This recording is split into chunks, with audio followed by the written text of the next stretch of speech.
குரு பணத்தை கொடுப்பார், வேலை பணம் இதெல்லாம் கொடுப்பார். ஆனால் ஒரு டென்ஷன், ஒரு நெருக்கடி, கொஞ்சம் அப்படியே ஏமாறதுக்கு ஒரு வலையை விரிப்பாங்க யாராவது. அதில் விழாமல் இருந்தீங்கன்னா, அதில் மாட்டாமல் இருந்தீங்கன்னா சேஃப்.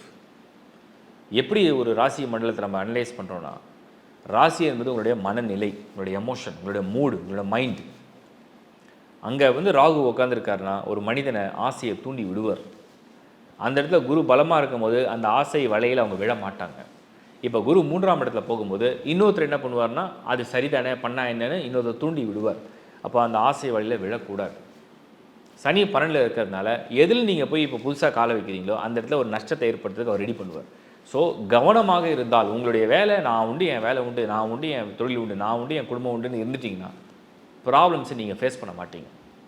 நீங்கள் எங்கேயாவது ட்ரை பண்ணலாமே, ரிஸ்க் எடுக்கலாமே, முயற்சி பண்ணால் என்ன தப்பு, இவ்வளோ பேர் சொல்கிறாங்களே அப்படின்னு நினச்சாதான் அந்த இடத்துல ஒரு அனுபவத்தை கற்றுப்பீங்க. குரு எப்படியும் உங்களை தண்டிக்க மாட்டார், அனுபவத்தை தான் தருவார். ஸோ விழிப்புணர்வோடு இருந்தால் மீனராசி இந்த சமயம், இந்த காலம் நல்ல பலனை அனுபவிப்பீங்க. வாழ்த்துக்கள்.